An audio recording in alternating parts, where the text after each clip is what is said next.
Hey, what's up everyone, Top5 Dude back on your screen. Now in this video we'll be taking a look at when men stop simping for women, part 414. So starting off today we have a man who exposed his cheating wife on live radio. How long has this been going on? Like 8 months. Yeah, we're done. You need to get all of your from the house and not be there when I get home. Come on, Brian. Or Jamie, God, No. I'm so sorry Yes. that you know that I We're don't done. want to hurt you. We're done.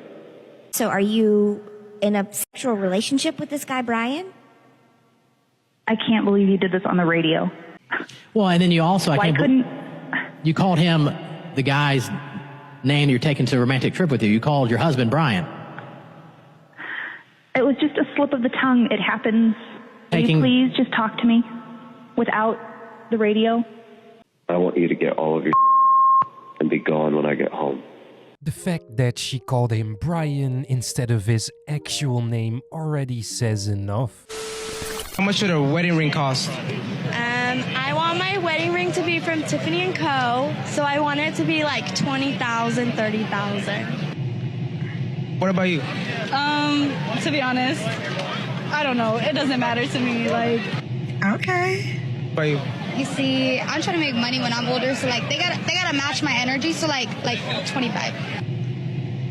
What about you? so today I saw a TikTok and I saw one that I liked and it was $16K. But if I love you, I'll take anything. What about you? Well, I wouldn't take a ring pop. I want either Tiffany & Co., Cartier, anything expensive where you could see like a mile away. Most of these girls are straight up gold diggers. A ring simply just symbolizes the wedding and it doesn't mean anything more than that, so why would you spend so much money on that? I personally think spending more than $1,000 on a ring is already too much. There are way better things to spend your money on.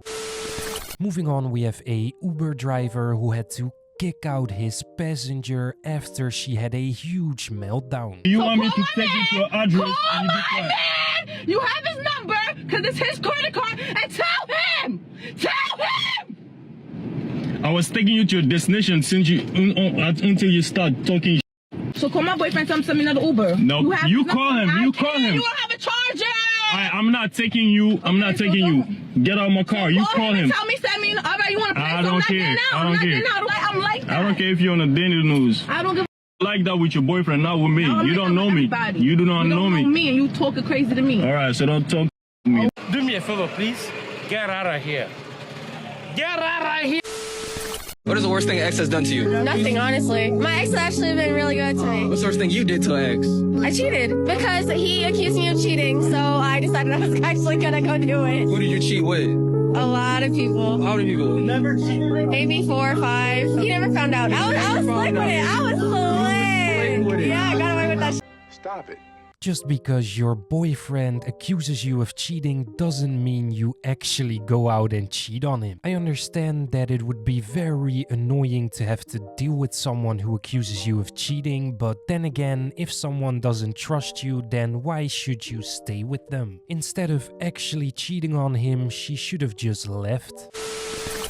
If you've gone through a divorce, I just need to know, does it get easier? Does it get easier being without your kids?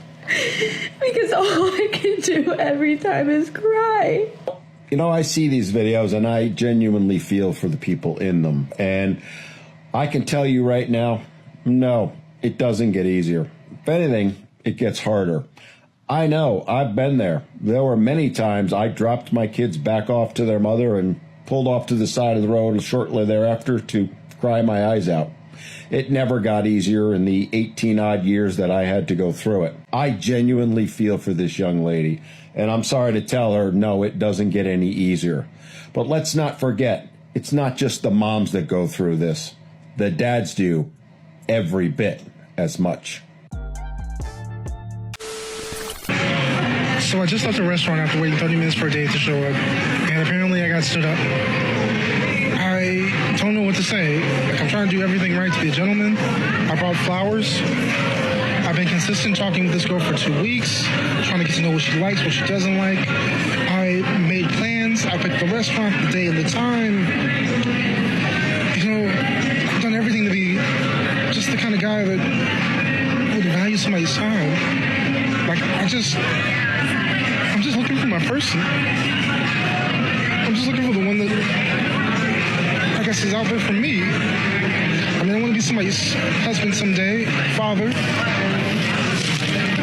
I'm trying to do everything that's right, and I just get stood up. Ghosting someone on a date is simply just sad, but I bet this guy will eventually find the love he has been looking for.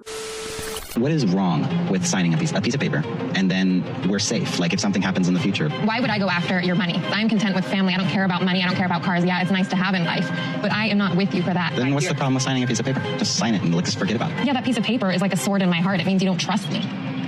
A prenup to me means that your partner thinks that you're going to take everything if all else fails, which after 5 years of being together and having a son together, Sean should 100% trust me. I mean, everything's wonderful now, but I've seen what my parents went through. I just don't want to go through the same thing. To me, it feels like Sean is treating our marriage like another business contract and not like a unity of love and commitment. Okay, I'm not signing anything, and you need to just know that. You want me or you don't. I am not another one of his clients. I'm the love of his life, and he should treat me like that. In my opinion, you should set up a prenup before you get married, not after 5 years and having a son with that woman already. I do understand where he's coming from, since most marriages nowadays fail, but maybe he should have set up that prenup before getting married to this woman. Obviously, now after 5 years, she will feel like he doesn't trust her anymore. $12 million, but now in one move, she's going to lose half of her money. And how this happened was Bella revealed she was secretly married to her boyfriend Tyler for the last 3 years. She caused many rumors online saying she got married secretly just to get American citizenship. That's because Bella was born in the Philippines and only moved to the United States when she was 13 years old, so citizenship was in question for some people. That complaint is completely false, where she was given citizenship when her parents adopted her and even served in the US military. Her marriage was instead something she just did by her own choice when she was 21, but now it's going to cost her big because she doesn't have a prenup. Bella does live in the state of California, where the policy is a 50-50 divorce on all assets and income that came after they were married. It's not a policy that works for Bella because she got married in 2019 before she was famous, meaning she'll have to give up half her assets to the divorce. Which means her husband Tyler, who the public knows very little about, should be able to get $6 million to the divorce as well as something much more valuable. And that's that he could get half of her TikTok and social media if these are determined as business assets. He'll also likely get alimony, which is something 400,000 Americans receive, but only 3% of them are men. Big lesson is get a prenup, and with that, I'm Charles Perala. I hope you learned something. And this is, like I said in the clip before this, why you should set up a prenup before marriage. Cheat for $1,000? Yeah, maybe. Yeah, $1,000. That's a lot of money. Like $1,000 is a lot. Think about it. That is a lot of money. I know. I could spend that money. I'd honestly have to go shopping. Yeah, shopping spree for $1,000. Cheat for $100? Absolutely not. I probably will. It's $100. Do you know how many hours that is for working? Like, I would so do it. Not enough. That's like 8 hours? Yeah, like, come on. Like, that's really worth it for my minimum wage job. You could just pick up an extra shift. Nope, I'm lazy. Sorry. It's worth it. I don't know what else to say. Oh, really? I don't think so. Why not? It would be good. You've had that on a roster at once? Maybe like 30. It was like my junior year of high school. In high school, okay. Was it within your high school? No. It was another high school? Up and down California. At what, 16? 16 or 17? It was right after me breakup. and the ex broke up. How quickly after the breakup did you arrive at 30 on the roster? That summer. We broke up in March. Broke up in March, and then what, by May, June, you had the roster of 30? It's like June or July. Did you meet them on dating apps? Yes. And you said up and down the California coast? Just text me on Instagram, and if I found them attractive. The Pacific Northwest? I don't know. I'm not like that anymore. I was like that. Not going to blame it on the breakup, but I definitely was a lot more immature last year. Right now, though, I'm like very single, but I'm not closed off anymore. But you've been dating a guy for 3 weeks. No, we're not dating. You're what then? No, we're just getting to know each other. No, but you are. It was one time.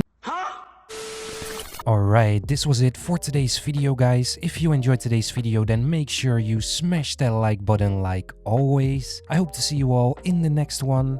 Until then, I'm out. Peace.